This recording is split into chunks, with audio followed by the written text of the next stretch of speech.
the party master on Up and Go, The Bridge, 99 FM. It is a Monday. It's day number 8 in the month of November 2021. Good morning to you. You're now officially a part of Up and Go right here on The Bridge, 99 FM to the world. My name is Richie B, and we're very happy to be with you.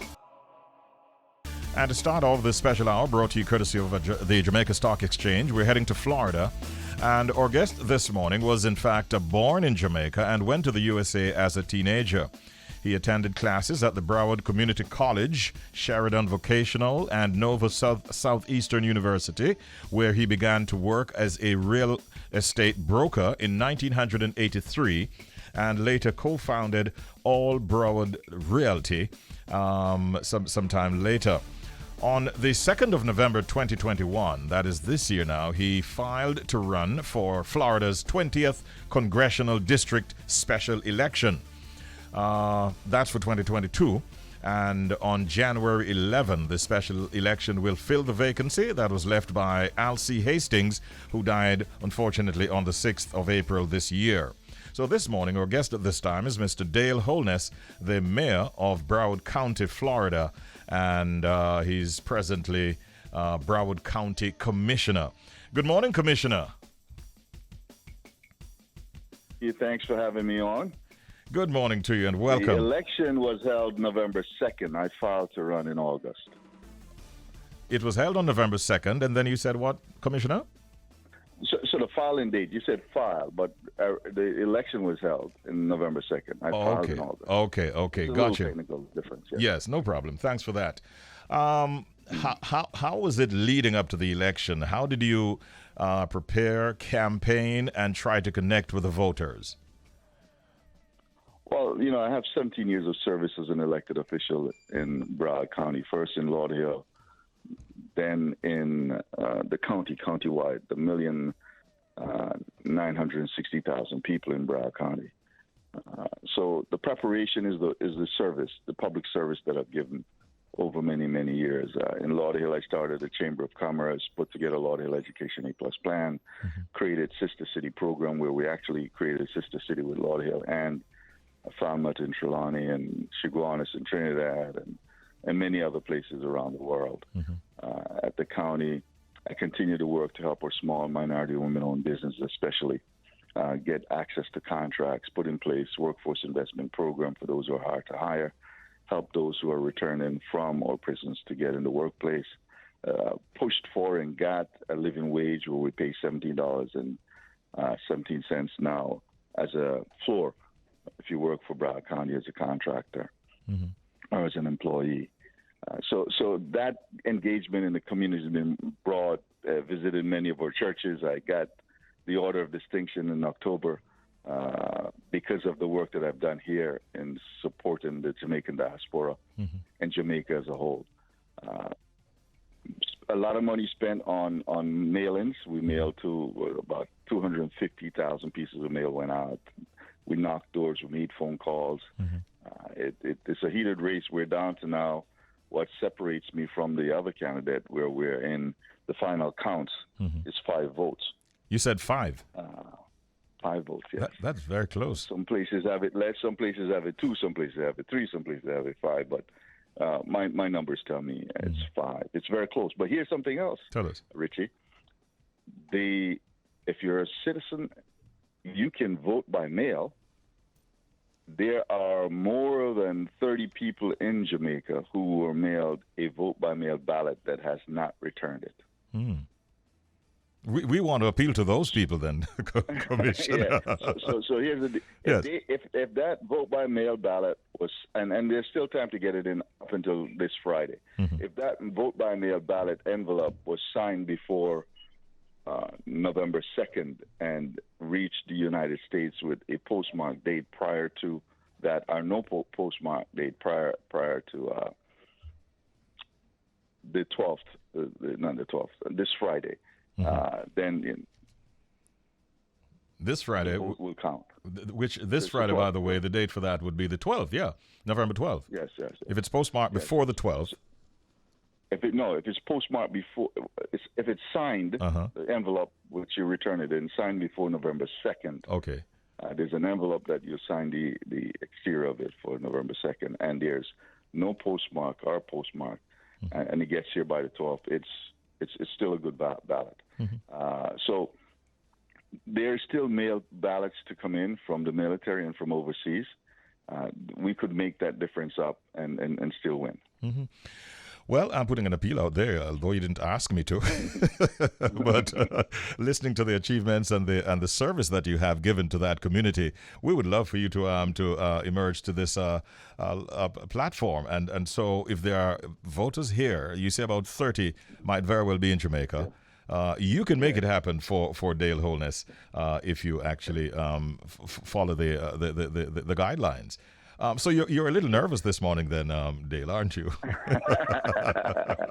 Well, I tell you, in this close race, you would have a little bit of that, but I'm very optimistic. I'm very hopeful. I would be the first Jamaican-born member of the United States Congress. That would be fantastic. That would really be something to celebrate. And even, but we talked about the more than 13 in Jamaica. Yes. We identified 24,000 registered Democrats in the district that could vote that were born in Jamaica, and there are 19,000 that did not vote in this election. We only needed say 10 more. Yeah. But what is causing the hesitancy or the even reluctance, if you want to use a stronger word? There's a tremendous amount of apathy on the part of many, and many immigrants figure they're here, they're working, they're making a life. They don't necessarily think politics is such a big deal, unless it's the presidential race. Then at the presidential level, 77% or 80% of people vote. In this race, only about 15% of the registered voters voted across the system. 15%. There's 312,000 registered Democrat and only 45,000 voted. Wow, that's a small number, a small percentage. Very small percentage. Yeah, let's focus a little on Dale Holness, the man. What was the transition like for you leaving from Jamaica as a teenager, heading to the United States? What was that transition like? Well, I was born in Hanover, lived in Montego Bay for a while, in St. James, different parts actually. Lived in Westmoreland also, in Haddle. Western Jamaica is very, very known to me throughout my younger age. And each time I visit, that's where I visit because it's where my roots are. But I've driven around the island several times. Coming to America, you're in a different place. But I fit in as well as I could. I bought my first home at the age of 22. After becoming a general manager for running a McDonald's store while I was in college, they promoted me up. And then I got engaged in the real estate business, got my real estate license at a younger age, 26. Built the company to where we had grown to about 86 agents doing 400 to 600 transactions per year. And got engaged in the community here in various organizations, serving as the president of the Minority Real Estate Group for many years. Being involved politically also, utilizing my office for Bill Clinton's call center when he ran. Supported Jesse Jackson's 83, 84 election. I got involved here politically at an early age, and probably was influenced greatly by Jamaica. I met former Prime Minister Michael Manley in Haddle, Westmoreland, back in 1972 as a young man, a 15-year-old. And he inspired and impressed me with his care and concern for people. And actually campaigned for him at that age, right? So that got me engaged in the political process. But I also supported the other side. I supported Eddie Siaga. I've supported Portia Simpson. Supported Mike.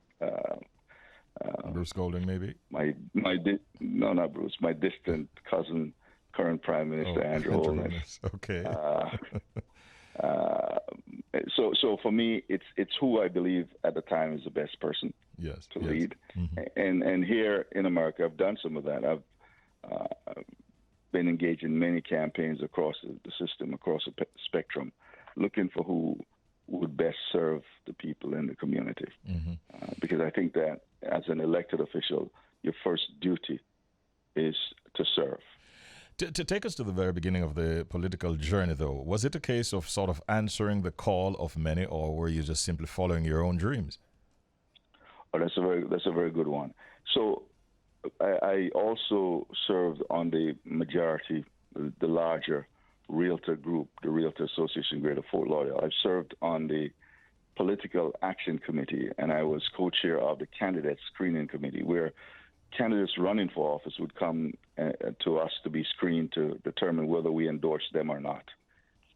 So I did that for several years. And the city I lived in, Lauderdale, in '98, while screening those candidates, I asked several questions about drug dealing happening across the street from City Hall and the police station on the other corner also, and the blight and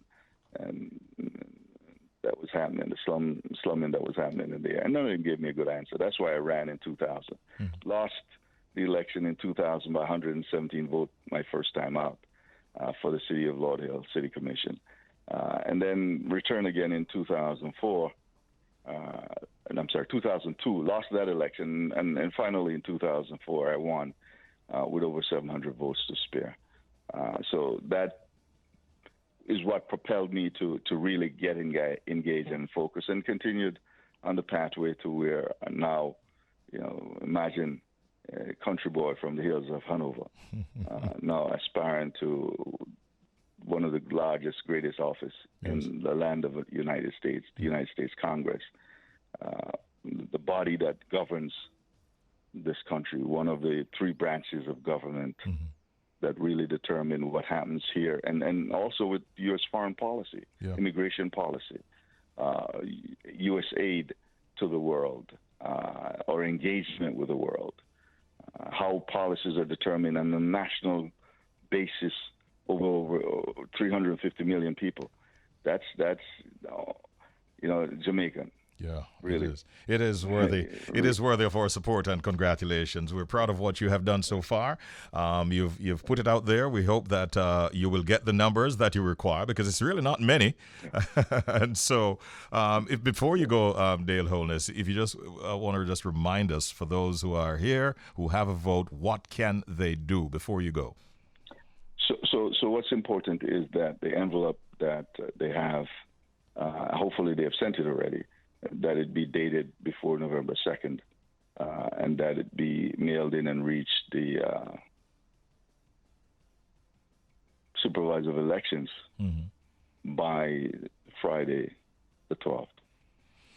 All right. That's all you need to do to get Dale Holness elected. I thank you for talking to us this morning. I wish you well. We'll keep you in our prayers, and all the best going forward as you continue to serve. Thanks. Thank you very much. All right. Take care. A chat there with Broward County Commissioner of Florida there. We spoke with Mr. Dale Holness, ladies and gentlemen, a Jamaican in the FLA, doing very, very well and seeking even higher political office. It could very well be in your hands or the hands of those, a few of our listeners right now, to make it happen for him. Do it, if you're so inclined. All right, we broadcast across Jamaica on 99.1, 0.3, 0.5, and 0.9 on the FM band, and we're streaming around the world at www.thebridge99fm.com. Queen of the Minstrel, nice remake coming at you.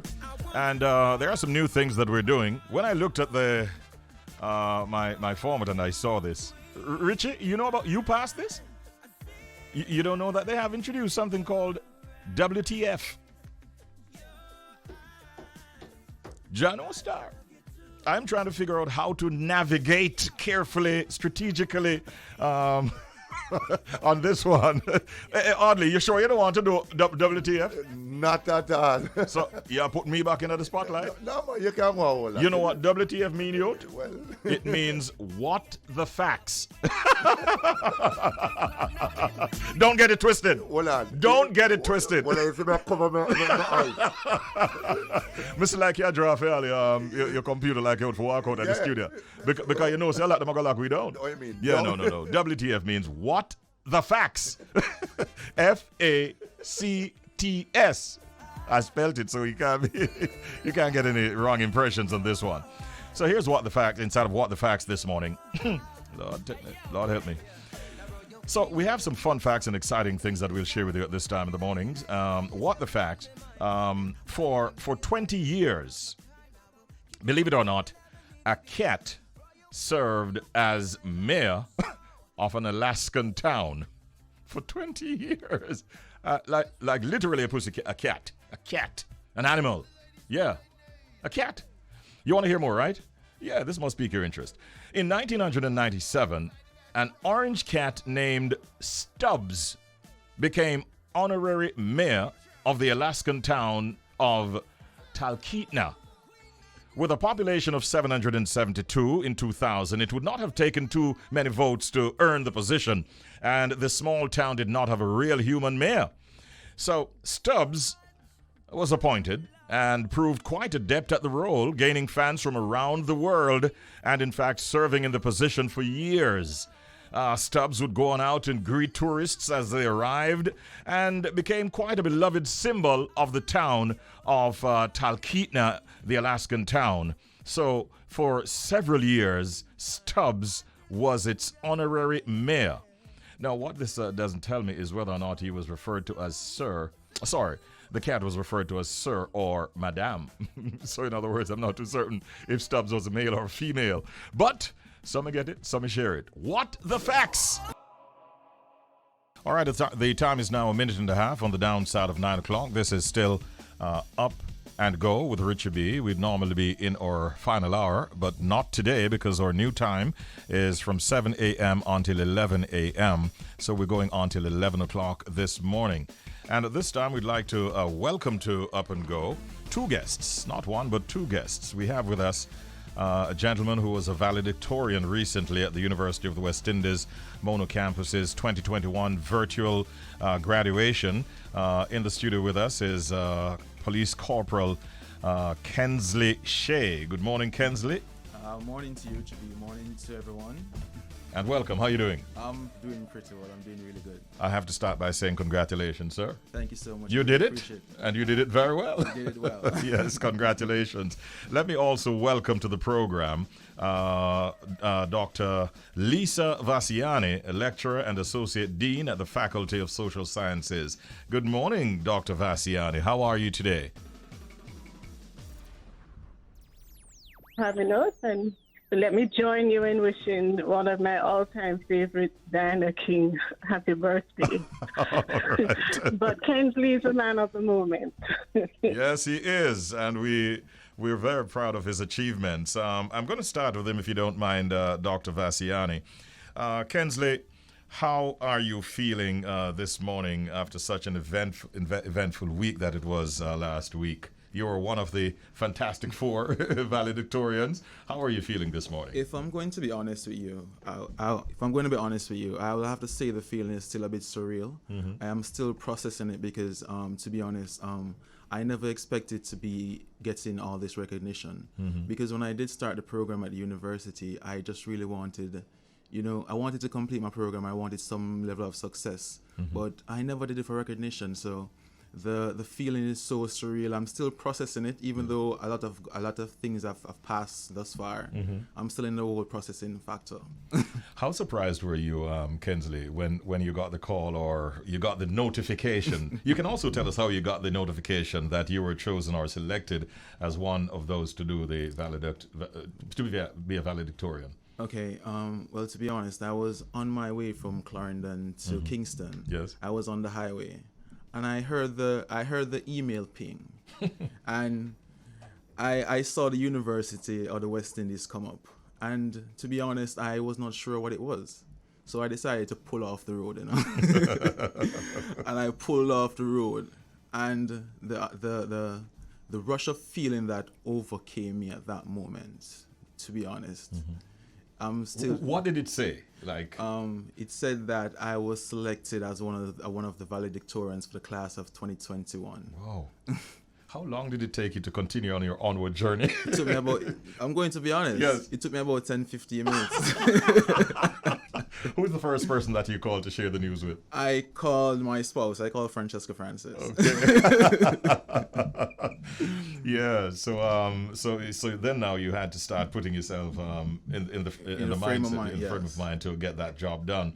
Dr. Vassiani, you're hearing him quite proud of his own achievements. Let's talk Absolutely. Let's talk a little bit about the way that he came to be chosen. How did that come about, though? Okay, so I'm not involved in that process, but generally each faculty nominates its top students, Yes. and their profile is perused by the team from the university administration, and they select the absolute best that represents the students and that represents the university's progress and academic excellence. I mean, you have Kensley there in studio. I'm watching him, and you know how humble he is, and I think his being so grounded is really one of the things that has propelled him. Yes, absolutely. Let's focus a little bit, Dr. Vassiani, on some of the courses that are offered at the Faculty of Social Sciences at the University of the West Indies. Give us some deets on that.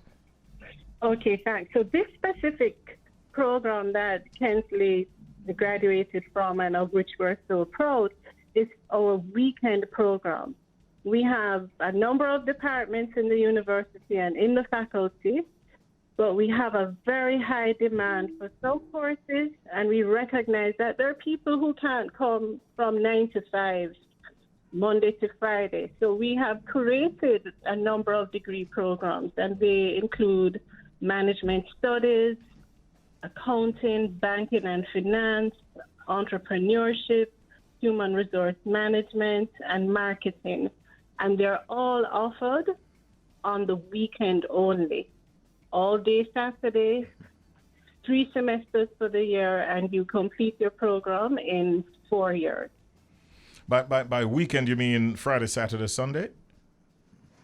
Well, that's how we plan. We hope to expand to other days, but for now, it has been working on Saturdays because many persons prefer to have their Sundays at home with family. But Yes. as it is, we have classes only on a Saturday. Okay. But students have access to faculty and administrative staff for the entire week. Okay.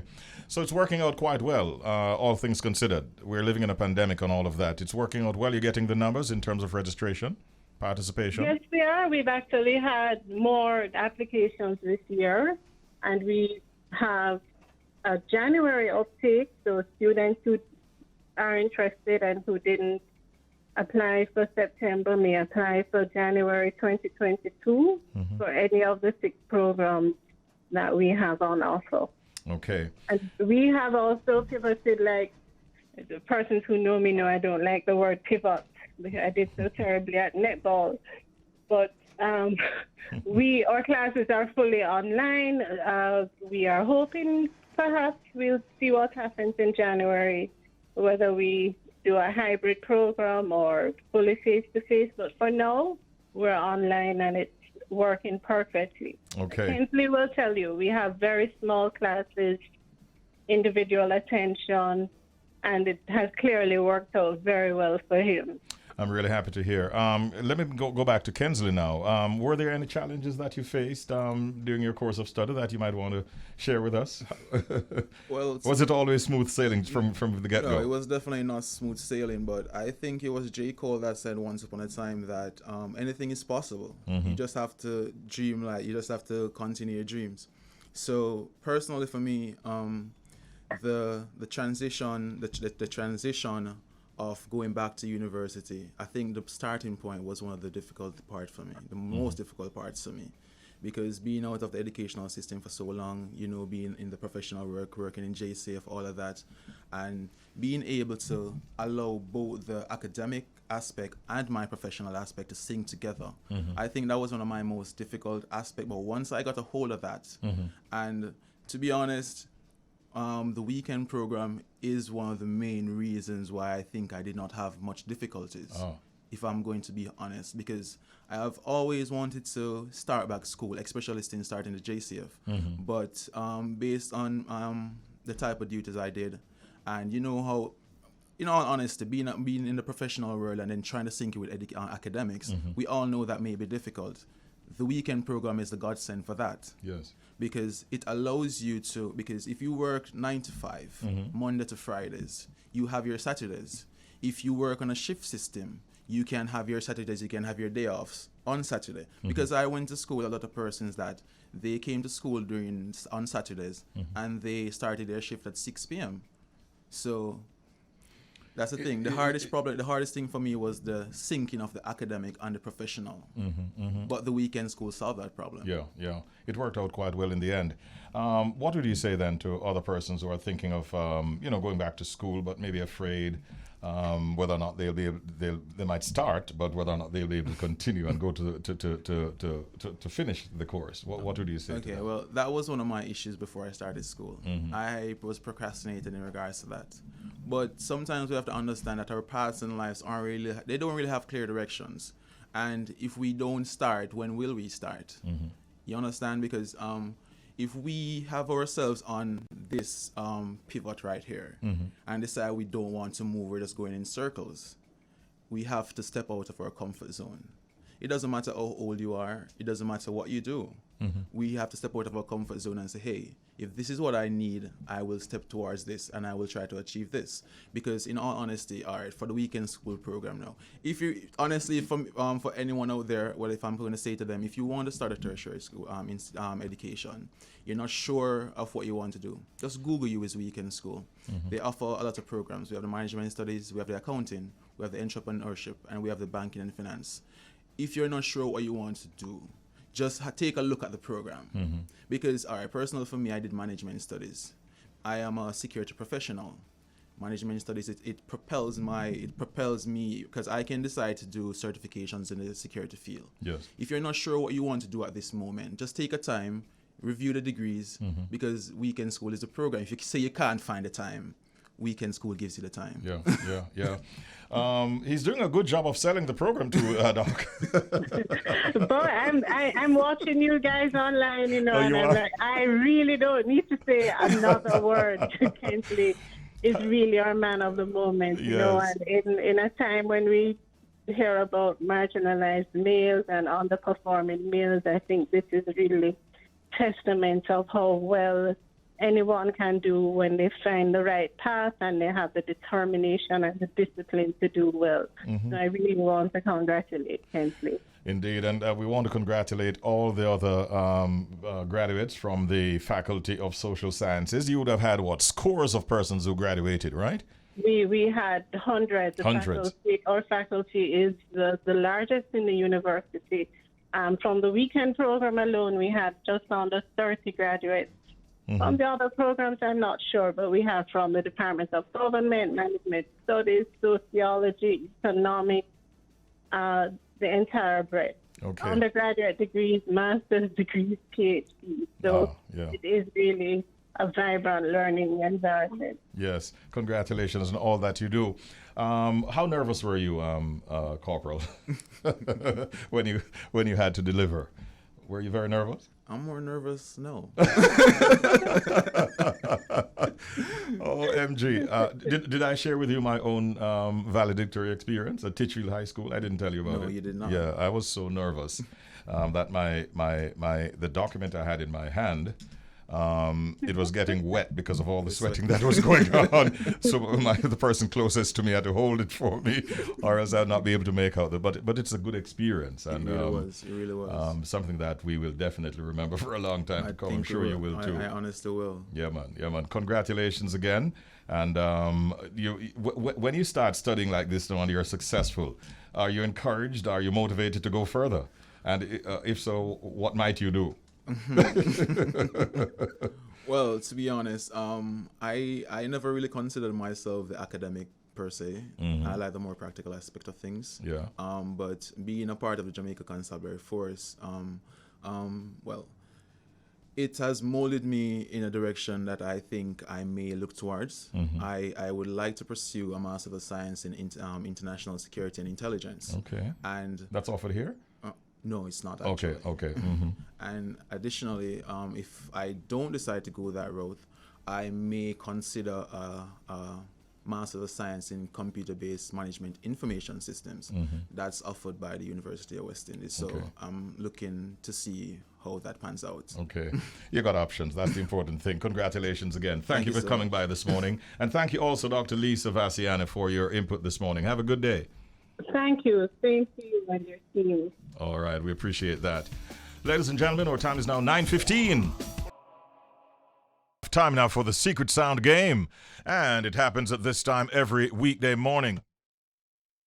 And ladies and gentlemen, let me just tell you that all you have to do is to give us a call, 876-676-4996. This is not one where you send in a text message or a WhatsApp message. Nope. You've got to call in, 876-676-4996. Can you identify our secret sound? That is what we want to know. Once again, the secret sound, this is what it sounds like. Okay. There you go. All right. Who has it? Okay, Richie has it. So cut the bed. Let's hear the secret sound. That is the sound that you must identify. Let's go to a telephone caller right now. Good morning, sir. How are you doing? Yeah, we're good. Okay, who's calling? Melvin. Boy, what a man I try hard and can't. Melvin, you know some more you win this thing, man. It's about time you win this 99 US. And about... I'll be lucky to get through and can't win. I know. All right, let's hope today's your lucky day, Melvin. All right, so you heard the sound? Yeah, man. It sounds like a bird in a picture. It sounds like a picture? Yeah. Melvin, me personally don't know, but I look across and I see my producer shaking her head saying, nah, that is not the sound that you're hearing at all.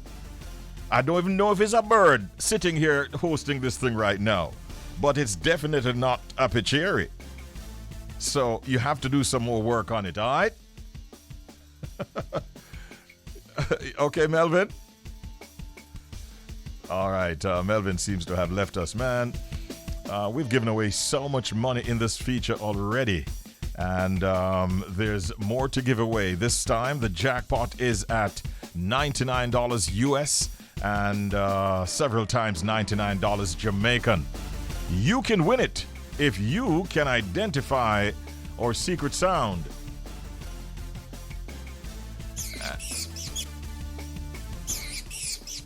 That is the sound that you just heard. Let me take another call right here, right now. 8:33 a.m. Good morning to you. How are you doing? Fine, thank you. Good morning. Good morning. Who's calling? My name is Marie. Lilith? Marie. Oh, Marie. Good Yes. morning and welcome, Marie. Where are you calling from this morning? I'm calling from Mandeville. Mandeville is where you find Marie, and you have a kind of confidence thing going on there that makes me feel that you might end up being a winner this morning, you know, Marie. Yes, sir. You have heard it, and you think you have the right answer, don't you? Yes, sir. So what sound is it that you're hearing in our secret sound game, Marie? Is it two mongoose fighting? Two mongoose fighting. Hold Yes. on. Let me hear the sound again, Richie.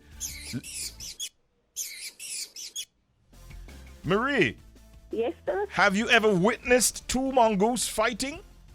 Yes, sir. That's the sound they make? Yes, sir. You know, I told her from Jump Street that she has a kind of confident swagger going on. You know, now he's passing through. And you're sticking with that answer? Yes, sir. Hold on. You said your name is Marie. Yes, sir. You've never played this game before. You've never called in before, have you? No, sir. It's my first time calling. First time she's calling 25 minutes before the hour of 9 o'clock. Hey, Marie, you know something? Yes, sir. You said it sounds like two mongoose that are fighting. Yes, sir. With that answer, at 8:35, let me declare, ladies and gentlemen, Marie, you are wrong. Okay, sir. All right, sorry, Marie. I'm yes. really sorry about that. You're all looking looking at me as if you don't think I really feel it for Marie, actually. Richie, let me hear the sound one more time before we go on. Okay. That's the sound, ladies and gentlemen. One more time, so I cut the bell. Yeah. That is the sound that you must identify. Be ready to play tomorrow morning, at 8:30. Once again, to the time then for the Secret Sound game, giving away dual currencies. US dollars and Jamaican dollars. The jackpot starts at $99 US and continues to climb by $99 Jamaican every morning when we don't have a winner. So you know we're adding another $99 Jamaican to the jackpot. Tomorrow morning you get a chance to win it at 8:30. All right, let me just tell you that we're getting a lot of messages out of Montego Bay. We shared some with you earlier, and it looks like they're having very, very heavy weather, bad weather down there. Messages coming in out of St. James. Heavy rains all night in St. James. Everybody down there is on high alert. There's a land slippage on King Street, South Gully at capacity, North Gully nearing capacity. Wow, that's a lot of bad weather. Heavy rainfall that would cause that to happen. Reports of flooding are coming in. At the entrance to the Rosemount Gardens scheme, it's impossible at this time. And one message says, please be safe, everybody in and around St. James. Also, another message, Princess Street and William Street are flooded, so avoid those areas for now. Creek Street and the entrance to Montego Bay, Type 5 Health Clinic is flooded. And the back gate at Payne Street has to be opened. So all of that is going on in Montego Bay this morning. Bad weather from last night into this morning, which obviously is impacting traffic. And we're praying for your safety. Do the right thing if you're approaching a gully area with a heavy stream. Please do not try to cross it, because chances are you cannot cross it. So do the right thing. Be safe and protect life and property. It is the Global Connection, and it happens every Monday, Wednesday, and Friday right here on Up and Go as we simulcast with Irie Jam Radio out of New York City, covering the tri-state area like the sun. We're talking about New York, New Jersey, and Connecticut, and we want to remind you that this segment is sponsored by the Jamaica Stock Exchange, the world's best performing stock exchange in 2015 and 2018, according to Bloomberg. And the Jamaica Stock Exchange, JSE, reminds you to invest in Jamaica.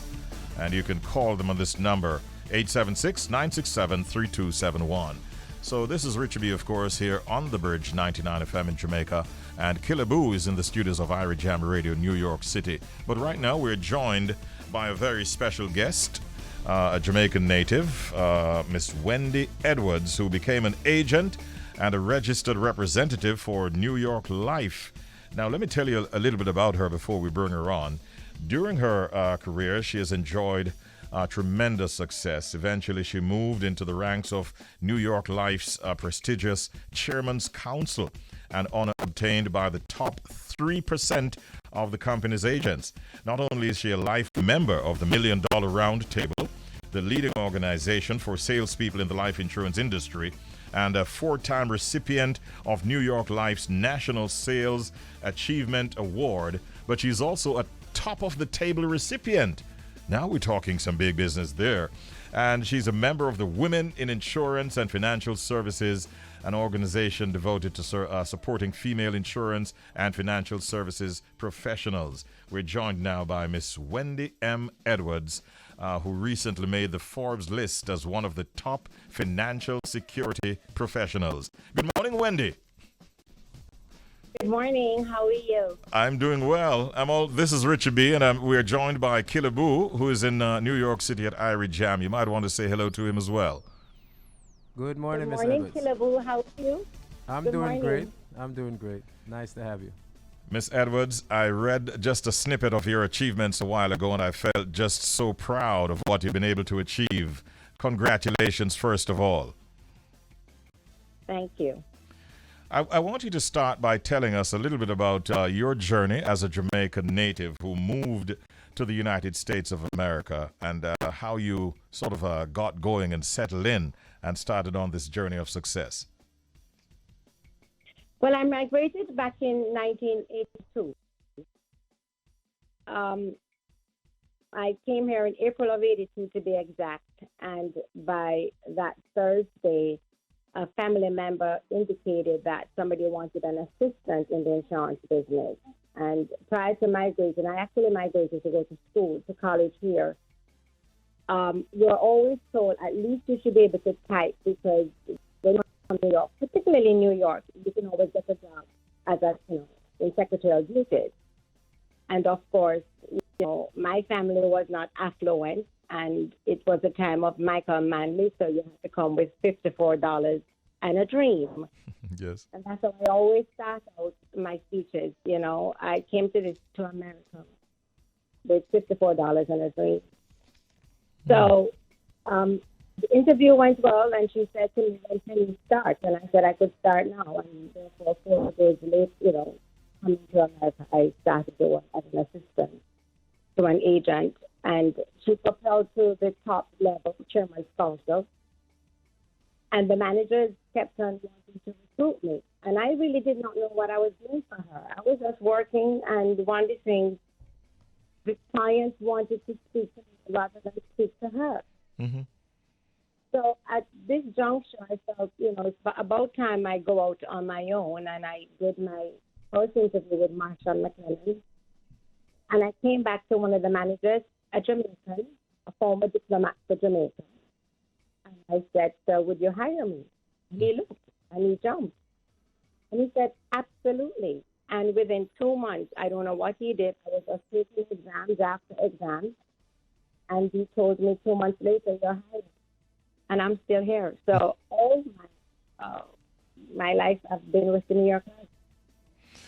Wow. Before Killaboo comes in, for those who are listening who may not be knowledgeable of what you do as a financial security professional, could you sort of explain what that entails?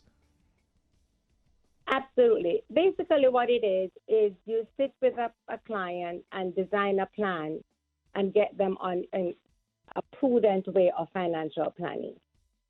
And a lot of times when people hear insurance, you work for New York Life or any insurance company, they just think it's life insurance you're selling, particularly death insurance.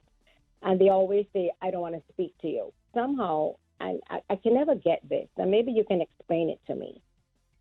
They are not interested in life insurance. However, when a loved one dies, they're calling you first. Until I can understand that. You don't want to speak to me when you're alive, but your beneficiaries are calling me upon your demise. Mm-hmm. And I said to them, if I was only in the life insurance business, then I would fail because I can't sell life insurance. What I do when I'm referred to somebody, I design a plan. It's just like going to the doctor. You diagnose, you take the particulars, and then you design a plan so that during their years of life, as you grow, you're planning and things are changing. And I always say people don't plan to fail. They fail to plan. Mm-hmm. So once they come in, sometimes I'll say to them when I look at their situation, I'm just saying, you got to tighten the belt. And I thought, yes. But sometimes it takes that, 2 years or 3 years to go on some tightening to come out on the other side in the direction that you want to go. The other thing I hear people say, my parents didn't tell me what to do, so I don't know what to do. The fact of the matter is, it's never too late. You have to start somewhere. So, if somebody approaches you, listen, it does not cost you to listen and say, okay, where am I in my planning, in my stage of life? Get a free checkup. You may be on the right path, or you may not be on the right path, and you're saying, okay, let me take some action. Killer. Yes, Richie. Miss Wendy, the question I have is, why is it now important for us to have life insurance? Why is it for you? First of all, you need to know what your human capital is. They're all worth something. And I'm going to speak differently because not only as a Jamaican, but the Caribbean, when we come here, we're no longer seen as Caribbean people. We're seen as African Americans. We're seen as a part of the African American culture. And when you go on the broader spectrum, we have to change our mindset about burial insurance. Because a lot of times people only want enough to bury themselves. And we have to change that. African Americans, including the Caribbean people, we have to start thinking about legacy giving and starting the next generation because other cultures are doing it. The Asian market is doing it. The Indians are doing it. And what is happening, they're getting a good education. And in addition to that, they're also giving their children a start. In our market, in our culture, every generation keeps on starting over and over again. We'll never catch up. We have a worst, and we have to understand that. So let me tell you just in layman language what I'm talking about. Let us say you're 30 and you're making 100,000, for example, and you have 35 years old. Just quick math alone with no increases, your human capital, you're worth 3.5 million. What average person making 100,000 have 2.5 million of life insurance on themselves? But more importantly, you have children, you have a mortgage, particularly in this pandemic. The African Americans, the minorities are the ones who have lost most of all. And the industry in general have paid out $70 billion in death claims and only $1 billion came back to the minority market. When you look at the COVID website, between March of 2020 and March of 2021, 73,000 people passed away. If each and every one of them had at least 250,000 worth of coverage, that's over $18 billion that would have come back in the community that would help the children to continue getting education. In some situations, help them to purchase a home. In our culture, our home is our biggest asset. But that is not what happens. The GoFundMe is what is happening. We have to change that. We have to change that indeed. It really is so beautiful hearing you telling it like that. Top of the table, not court of the table now, not just a regular qualifier for the MDRT, but top of the table is where you want to be. Again, congratulations. And I want to ask you, how did you take the news when it was communicated to you that you would be on the Forbes list as one of the top financial security professionals? How did you greet that news? It was strange. One of my colleagues texted me one night and said, "I'm so honored to work with you." And I set back a question mark. I said, "What?" And he said, "You hit the Forbes list." And I said, "Really?" So I texted my managing partner, and she said, "No one told me." And she said, and then he said, "Email." And I looked at it, and I'm not lying. I totally forgot it. And it's about midday when I was going through my phone, it hit me again. I'm truly humbled. It still hasn't hit me. When I see the congratulatories that are coming in, not only from the company, but my colleagues, it was kind of, I'm touched. I actually went away like 2 days after I realized that. So I was out of touch. And then I came back last Monday and I looked at the numerous emails and texts and phone calls. It's good I smell my face, but it doesn't change me from who I am. I just want to do the right thing all the time. And if I make a difference in somebody's life, then it's done. And no doubt you'll use this as a source of motivation going forward. We're really proud of you, and that is why we decided to make this connection this morning. Thank you for talking to us, Wendy Edwards. And you keep on growing from strength to strength. And we definitely will continue to monitor your growth and your development in this industry. Thank you again for this morning. Thank you. Have a good day. Have a good day, too. Wendy Edwards, ladies and gentlemen. Fantastic story, isn't that, Kilabu? Yeah, very, very, very much fantastic. And I feel like a lot of people should take heed in what she's saying and, just try to make sure that you have some insurance, at least for the generations to come. Oh, yes. You didn't know that I was a part of that industry, do you? No, sir. Yes, sir. And I only merely made the $1 million round table a few times, but I didn't get to quarter of the table or top of the table. That is really where the big the big guns hang out, boy. I hear that. Anyway, congratulations to Wendy Edwards. We are on a break, local break. We'll be right back with some more music. Stay tuned. This is the Global Connection. Now, there is a story that is going the rounds. It's a sad one. It has to do with what happened at a concert at the Astroworld Festival in Houston, Texas. And it is now being said that the headline act, Travis Scott, is devastated after at least 8 people died after a crowd surge during his set at the Astroworld Festival in Houston, Texas. In the video that was posted on Instagram, he basically was bemoaning what happened at that concert. And there are some who are saying that he should have taken greater care and control during his set in terms of trying to prevent what happened from occurring.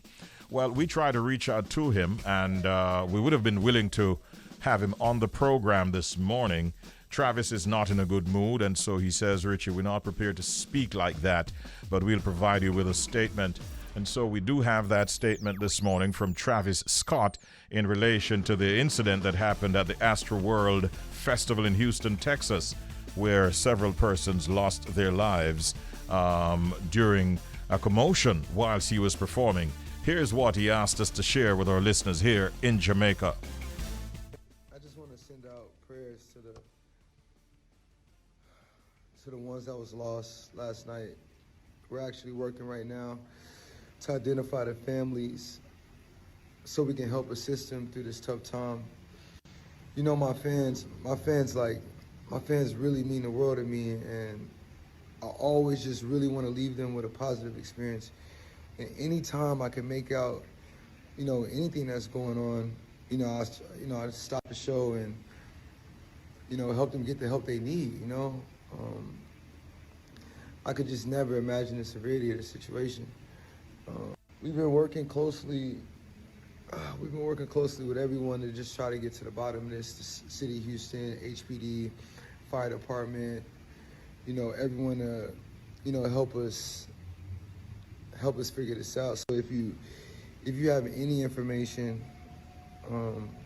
please just contact your local authorities. Everybody continue to just keep your prayers. I mean, I'm honestly just devastated, and I could never imagine anything like this just happening. And I'm gonna do everything I can to keep you guys updated and just keep you guys informed on what's going on.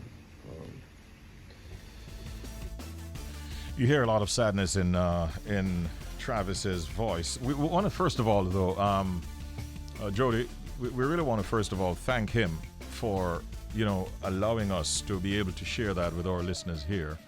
And you can hear the sadness in his voice as well. It's just a sad thing to happen, man. But he's coming in for a lot of criticism. First of all, we understand that the police are investigating what might have caused the commotion. And there are talks that someone was in the audience injecting people with drugs. That is speculative information, but that is something that the police are looking into when panic broke out as the crowd began to sort of press forwards toward the front of the stage during Travis Scott's headline set. And he's coming in for a lot of criticisms. Stefflon Don, for instance, has slammed Travis and says a lot of kids died because of negligence. That is what Stefflon Don is saying, as thousands are, in fact, criticizing Travis Scott on Twitter for how he handled the mayhem at the Astroworld concert that resulted in nearly a dozen deaths and hundreds of injuries. amid the police investigation into the deaths of 8 people and hundreds who were injured after a fatal incident during day 1 of the Astroworld Festival. Partygoers and social media users have actually called for Travis Scott to be cancelled. Yeah, it has reached that stage. The Houston rapper was trending on Sunday morning, even after his emotional apology was rejected by fans who wanted more accountability from the rapper. Many people have blamed the rapper for failing to act and not acting sooner after he realized that something was wrong, which led to the deaths of his fans during the first day of the festival. So, based on the videos that we have seen, it seems like he was still continuing to perform, even despite seeing the emergency personnel carry out the lifeless body of one of his fans while others were busy administering CPR. And for that, they're saying he should have stopped the show at that point. In one video, he responded to fans asking to stop the show with, "You know what? You know what you came for." So because of those kinds of utterances and the fact that he didn't put the brakes on his performance, he's coming in for some harsh criticism, and already there are lawsuits that have been filed in relation to the incident. So it's only the beginning of it. We're not at the end of it yet, and we'll keep you in the know as we go along. We inform, we educate, and we entertain. Richie B, the party master, on Up and Go, The Bridge, 99 FM.